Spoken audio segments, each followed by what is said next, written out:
Gerombolan alien misterius mendatangi bumi dan menyerang para alien Serpo.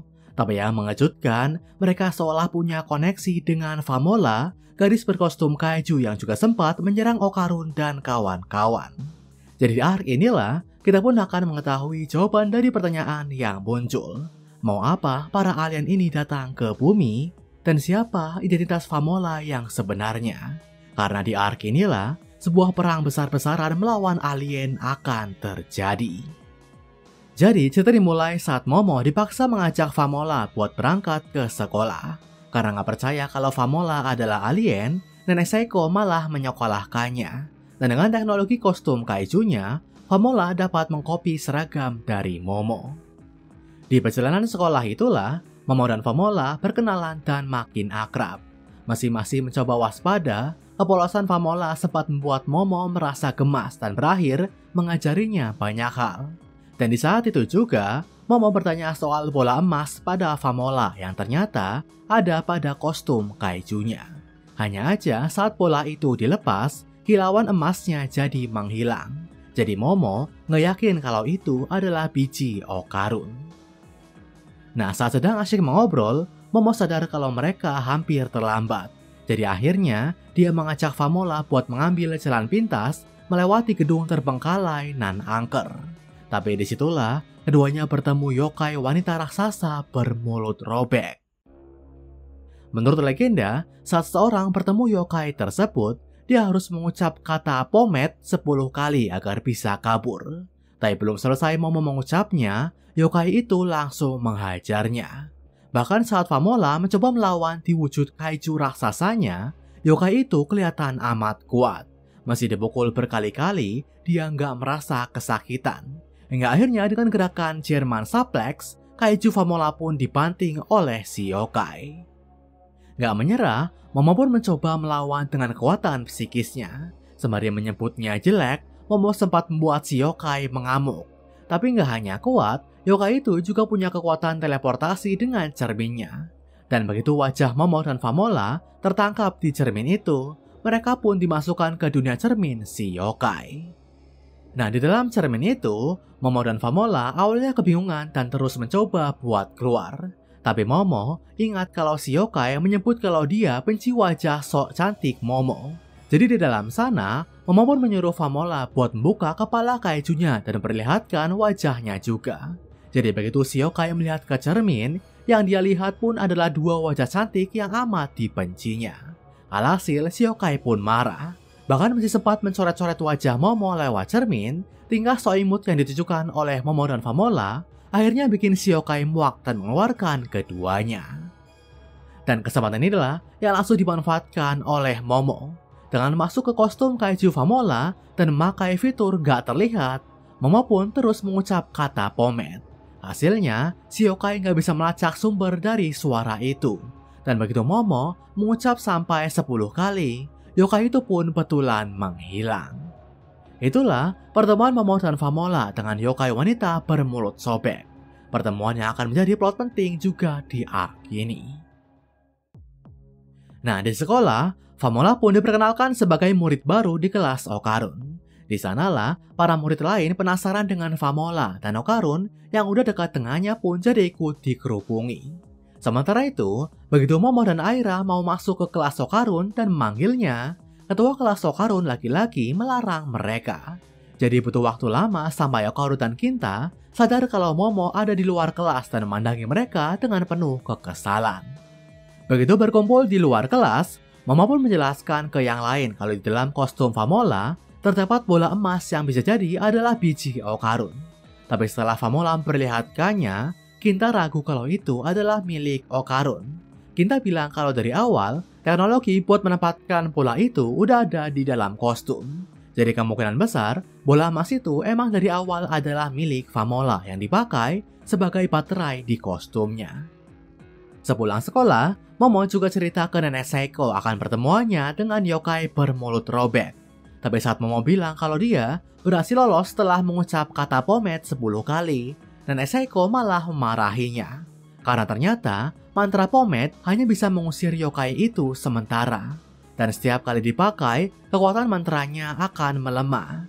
Jadi berikutnya saat Momo bertemu dengan yokai itu lagi, dia harus mengucap kata pomade sebanyak 100 kali. Nenek Seiko pun menyuruh Momo buat jangan keluar rumah setelah lewat jam 10 malam. Momo juga nggak boleh melihat keluar jendela meski ada suara yang memanggil. Karena 1 minggu ke depan, Momo akan terus dikejar oleh si yokai bernama Reiko Kashima itu. Dan menurut Nenek Seiko, Reiko Kashima adalah yokai yang nggak bisa dikalahkan. Di malam harinya, Momo pun betulan didatangi oleh si yokai. Dari luar jendela kamarnya yang udah tertutup, Momo terus mendengar suara sosok yang dikenalinya, yaitu Okarun.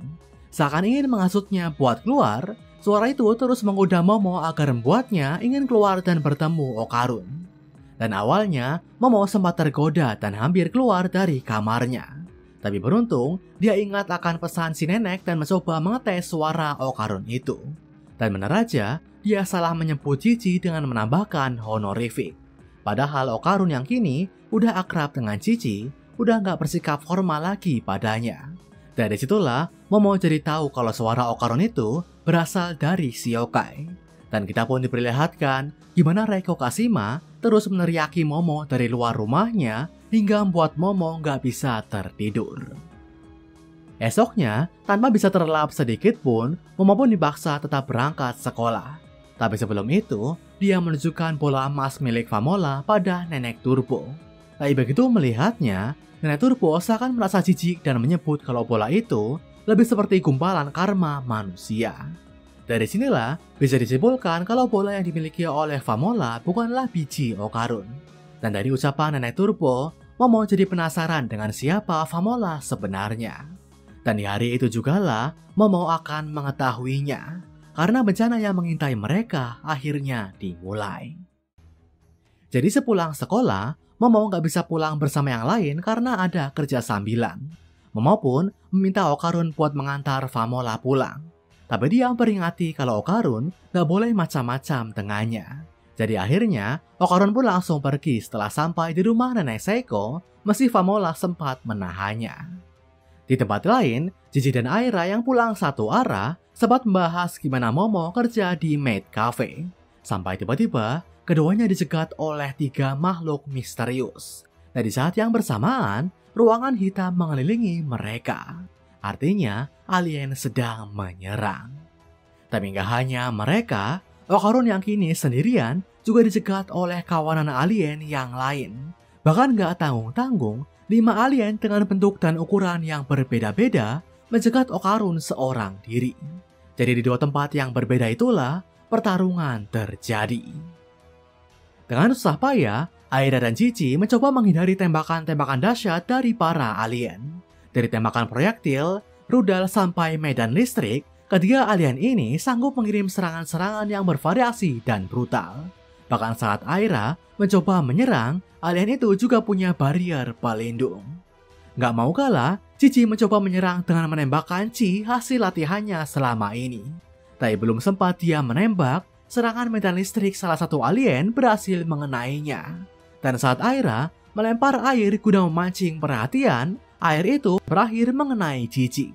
Jadi disitulah Evil Eye pun terbangkit. Saat Evil Eye bangun, Aira pun sempat menyuruhnya agar ikut bertarung. Tapi dia menolak karena berjanji ke Okarun hanya akan bertarung melawannya. Jadi disitulah serangan para alien pun makin menjadi brutal. Baik Aira dan Evil Eye nggak berdaya dengan berundungan serangan mereka. Tapi akhirnya, Aira mendapat celah buat kabur lewat lubang gorong-gorong yang ada di sana. Saat itulah, kita diperlihatkan wujud para alien itu yang ternyata bersembunyi di balik kostum tempur mereka. Dan wujud alien ini menyerupai gurita. Di tempat lain, Okarun juga dirompok oleh 5 alien secara bersamaan. Tapi dengan kecepatan dan tendangannya yang telah berevolusi, Okarun sanggup memberikan perlawanan hingga mengalahkan 3 dari 5 alien itu.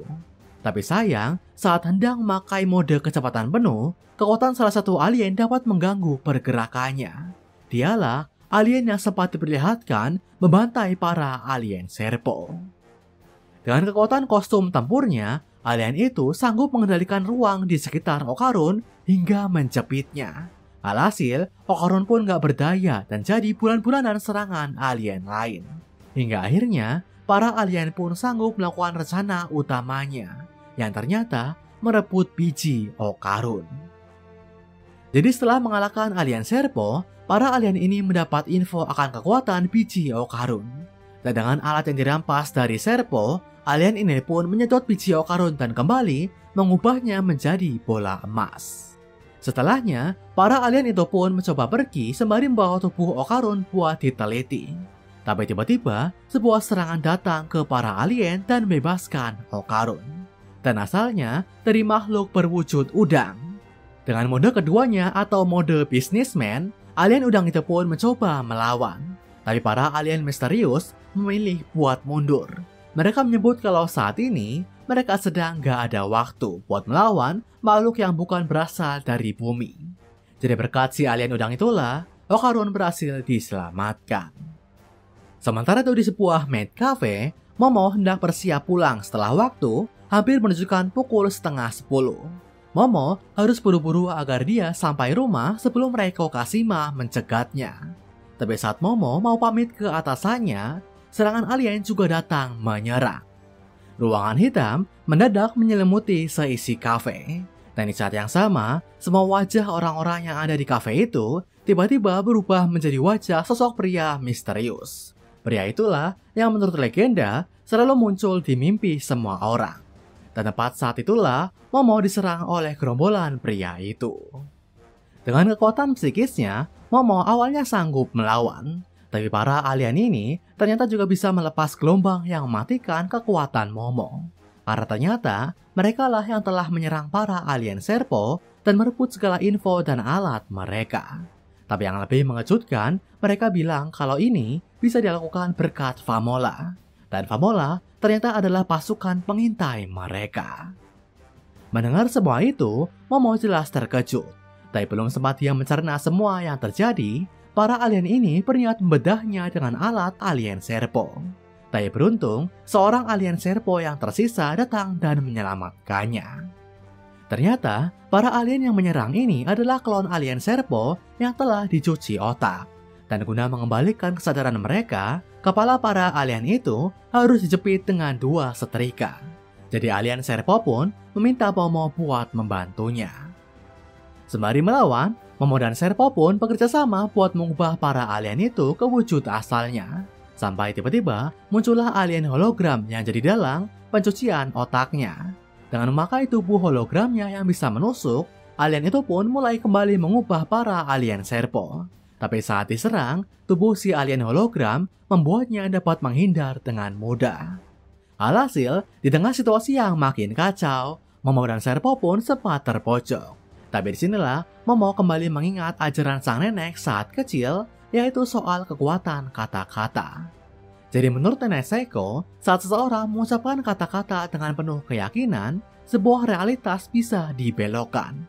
Contohnya, dengan menuliskan kata Nessie di tongkat bisbolnya, nenek Seiko dapat mengirim pukulan yang super kuat layaknya seekor Nessie. Dengan kekuatan kata-kata itulah, Momo pun mencoba mengevolusi mantra Moai Moai Tribim menjadi mantra penembak betulan. Padahal kalimat itu hanyalah mantra hairan khas seorang maid buat menjadikan makanan pelanggan jadi lebih enak. Tapi dengan penuh keyakinan, mantra biasa itu pun betulan sanggup membuat Momo melepas tembakan psikis yang amat dahsyat. Alhasil, Momo sanggup menembakkan tubuh si alien hologram dan menghancurkannya. Begitu si alien itu kalah, para klon alien Serpo pun kembali ke wujud asalnya. Tapi melihat Momo yang telah kelelahan, mereka sempat berniat menyerangnya. Tapi beruntung, alien Serpo yang asli masih sempat mengirimkan para klonnya ke asalnya. Dia beralasan kalau saat ini mereka harus fokus buat mengalahkan alien yang menyerang lebih dulu. Jadi pada Momo, alien Serpo itu pun menawarkan gencatan senjata. Sembari bersiap buat pulang, Momo pun bertanya pada Serpo yang kini tinggal setengah badan tentang siapa alien yang menyerang itu. Tapi Serpo menyebut kalau dia nggak mengenal mereka, karena di luar sana sendiri ada 666 spesies alien yang berbeda. Tapi dia bisa tahu kalau para alien itu datang ke bumi lewat gerbang pemindah jarak jauh. Biasanya, guna melakukan perpindahan itu, dibutuhkan bangunan berbentuk piramida sebagai pusat transmisinya. Dan di Jepang sendiri, bangunan tersebut adalah gundukan pemakaman Kofun. Nah, setelah sampai ke bumi, para alien itu pun udah merampas segala teknologi alien Serpo beserta pengetahuannya. Inilah kenapa mereka bisa bicara bahasa manusia, dan dari informasi Serpo itulah mereka tahu akan kekuatan yang dimiliki Momo dan kawan-kawan. Serpo pun menyebut kalau kemungkinan teman-teman Momo juga sedang diserang. Jadi kalau nggak cepat-cepat, mereka bisa aja terbunuh. Dan mendengar hal itu, Momo pun berniat buat segera pulang. Tapi sampainya di stasiun, dia sadar kalau waktu telah menunjukkan pukul 11 lebih. Jadi kalau Momo pulang sekarang, dia bisa aja dicegat oleh Reiko Kashima. Akhirnya dengan bantuan Serpo yang ternyata bernama Rokuro itu, Momo pun menyamar agar bisa menginap di Manga Cafe. Tapi di situ jugalah serangan Reiko Kashima tetap menjangkaunya. Jadi saat seorang petugas Manga Cafe melihat ke cermin, dia pun dirasuki oleh si yokai. Dia pun lalu mencoba masuk ke bilik yang udah dihuni oleh Momo dan Serpo secara paksa. Dan disinilah ada kejadian kocak di mana si petugas mengungkapkan cintanya pada Serpo demi bisa membongkar gedoknya. Dia minta buat buka roknya yang mana diiyakan oleh Serpo begitu aja. Tapi belum sempat rok Momo terbuka, dia langsung melihat cermin yang dibawa oleh petugas itu. Jadi dengan kekuatan psikisnya, dia pun menutup cermin itu guna memutus akses Reiko Kashima. Dan benar aja, begitu cerminnya tertutup, petugas itu pun sadar dan langsung minta maaf. Keesokan harinya, Momo pun akhirnya bisa pulang sembari membawa Serpo. Dan saat hampir sampai ke rumah, dia disambut oleh Chiquitita yang terlihat khawatir padanya.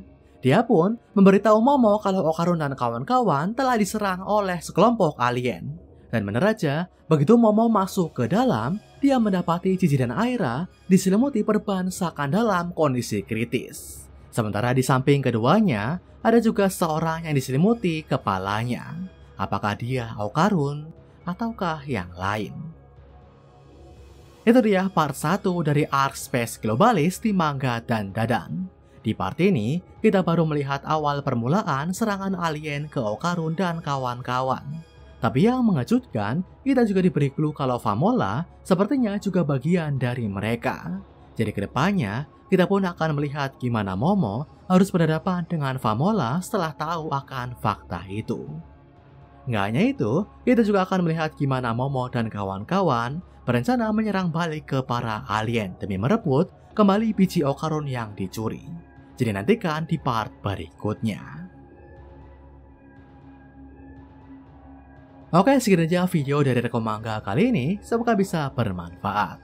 Dan dengan pembahasan manga lainnya dari channel ini, akhir kata, sampai jumpa.